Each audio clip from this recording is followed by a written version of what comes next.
Good evening, everyone. We left off on page 178. She walked down the hall to attempt to find Greg. He was actually walking toward her. The Wilkes' home is roped off, and I'll try to talk Amber into saying something in court. Thank you, Greg, Kerry said. She led him into a nearby empty conference room and said, We've got some new information. After Kerry was done, Greg nodded. That figures, he said. All right, well, we'll just have to be careful for the rest of today, I guess. Kerry smiled. I appreciate the optimism, she said. What can I do until we've got a hit on Peyton? Take a look at the computer we recovered from Wilder's place, then talk to Derek again, see if you can get anything more out of him. I'm going to go talk to Hans. Greg nodded, and they separated. Kerry walked down to the morgue where she knew she'd find Hans bent over his computer. Hans, she greeted. Kerry, I was wondering when you were going to show. She smiled slightly. Tell me you've reviewed that video? I have, and there's good news and bad news. Bad news first? She nodded, sitting down on the edge of his desk.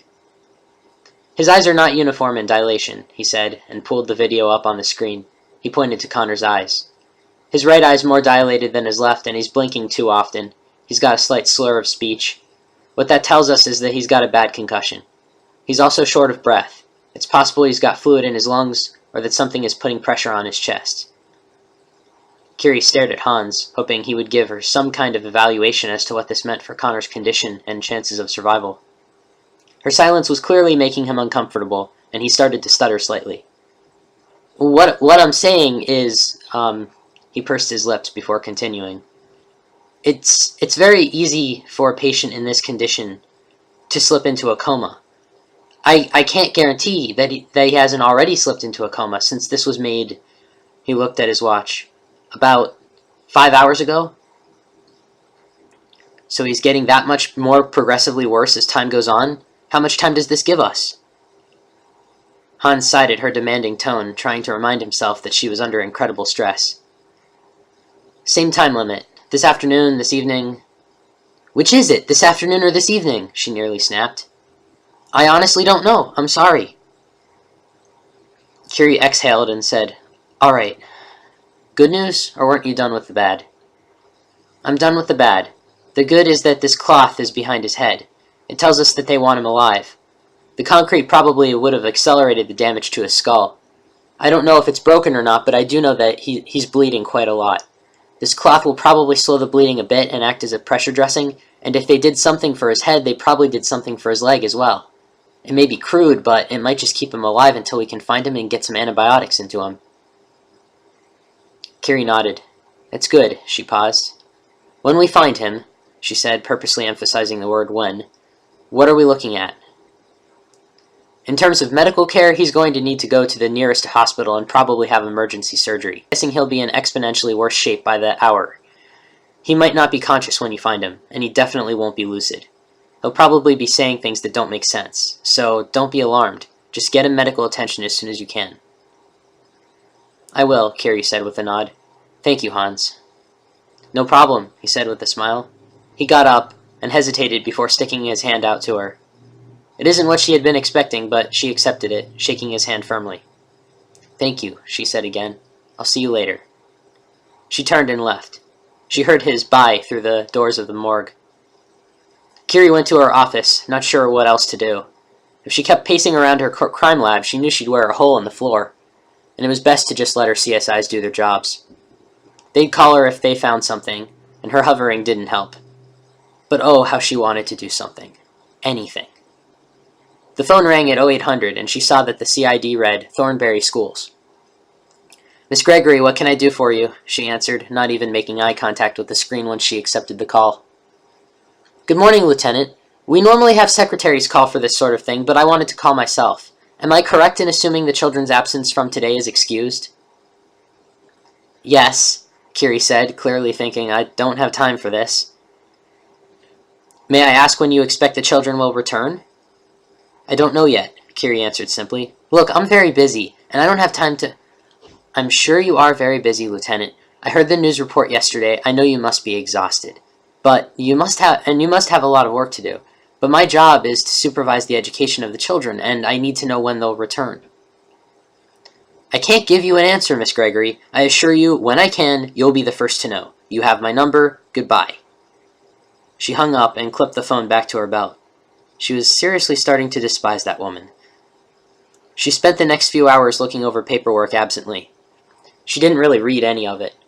She looked at her watch at about 0900 and pulled out her cell phone. She was about to call Kara when the phone rang. She smiled slightly and flipped it over. Kara, how are you? Kerry, I'm on my way down to the crime lab. Want to meet the kids at the front? Definitely, she said with a smile. Were they okay this morning? They were great, she said. I'm glad to hear that. I'll see you in the front. How close are you? 10 minutes away, give or take. Depends on whether the guy in front of me makes this turn within the next year. Kerry smiled. All right, see you in 10. She flipped the phone closed and got up. She began to pace. She looked outside her window and circled her desk and looked out the window again.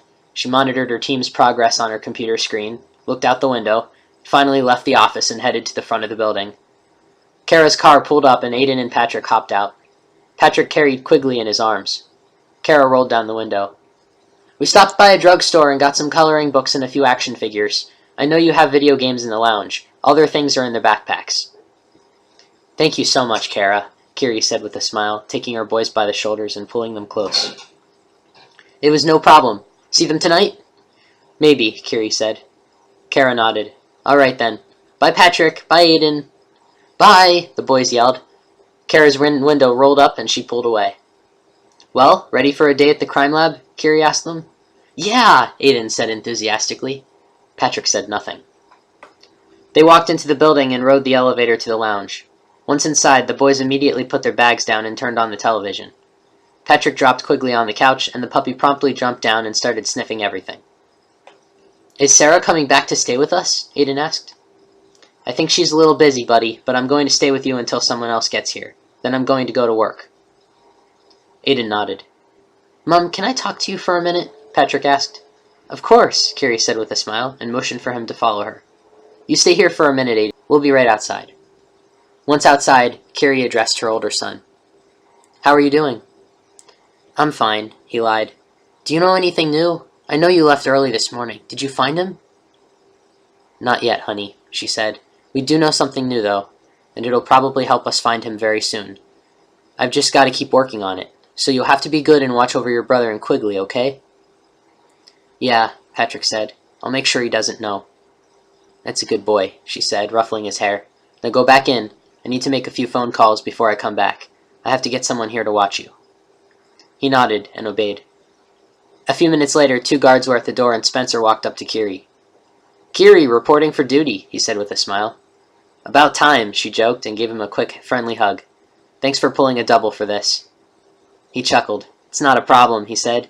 Patrick, Aiden, he shouted as he opened the door. Excuse me, gentlemen, do you happen to know where 2 little boys are? Patrick and Aiden giggled and walked up to Spencer. We're Patrick and Aiden, Detective Spencer, Aiden answered. Oh, I didn't recognize you. You've gotten so big. Kerry closed the door slowly, waving to her kids. She decided to check on Nikki's progress again, and she turned and walked toward the fingerprint lab. The second she walked in, Nikki's face lit up. I found him, she said excitedly. He just used his credit card at a convenience store off Aurora Avenue in Naperville. Good work, Nikki, Kerry congratulated, feeling like a huge weight had been lifted off from her shoulders. Did you notify the Naperville authorities? Doing so now, Nikki said triumphantly, typing in the command. She was put on speakerphone and had a brief conversation with the Naperville PD station's receptionist before she turned off the phone and looked to Kerry. I'll run a search for a credit card license plate registry match and I'll see if anyone spotted his car. Probably a rental. He's not from around here. Kerry managed a small smile and watched Nikki work anxiously. As soon as they had a hit, they would pounce on Peyton like a tiger tackling its prey. Kerry contacted Tillman with the new information. He told her to keep him posted, and Kerry clicked the phone closed as soon as Nikki turned around from the console. Find something? Yes, Nikki answered. She had a hit on a credit card license plate registry in a few seconds. Peyton was using a rental car, thankfully, and it happened to have an online tracking system, meaning they could find it via satellite. For the first time in the last 2 days, Kerry felt relieved. Where is he, Nikki? He's driving down Fort Hill Road, going toward a warehouse. Big surprise. Wait, he turned into one. He's parking. Get an ID on that warehouse. Find out who owns it. Nikki nodded, and Kerry took her cell phone off its belt clip and flipped it open. Call Justin, she ordered, and the phone obeyed. CSI Finch, he answered on audio only. Justin, we've got a hit. Meet me down at the garage. We're taking the Cygnus. Got it, Justin said, and hung up. Kerry flipped the phone closed. Did you notify the authorities? I requested backup to this location. Backup in a SWAT team. Thank you, Kerry said. Come on, close up. We're leaving. She saw Nikki start closing everything up out of her peripheral vision, but concentrated on her cell phone. Call Sarah Lee, she said into it, and waited. Ma'am? Sarah, meet Nikki and Justin and me down in the garage. Call Greg and get him down here too. We've got something. I'll be right there, she said. She was already on her way, since Justin had told her about the hit. Make a call to Anderson and tell him what's going on. Yes, ma'am, Sarah answered eagerly and hung up. Kerry then called Tillman and told him what they were doing. Now, just hold on a second, Kerry. This is my case. My CSI should be the ones to go. Your CSIs have been up all night. Mine just got to work. Look, Tillman, we can argue about this when I get back. I'm going, and that's final. At least think about this. What are the chances a guy like Peyton would make a mistake like using his credit card and drive a rental car with an online tracking system? People make mistakes, Kerry answered, walking out the door with Nikki. You're making one now. This is a trap, and you're walking right into it. I have SWAT and a few units backing us up, she said, passing the AV lab. He looked at her as she did so, and sighed. You know I'm going to have to write this up in the report. Right now I'm your superior officer, and if you disobey me, you can be stripped of your badge. Do you really want to risk that over... For the first time, she looked at her phone screen. Over the chance that Connor's in there? That we can get to him in time? Do I want to risk that you're going to be an ass over that? Kerry answered, her face growing red with anger. Yes! She flipped her phone closed and put it on her belt. Justin came out of the computer lab with Sarah at that moment and joined them, and Greg ran down the hall. They hadn't heard the conversation, but they knew Kerry well enough to know she was fuming. Probably running off of pure adrenaline, scared out of her mind that Connor wouldn't be alive once they got there, or wouldn't be there at all.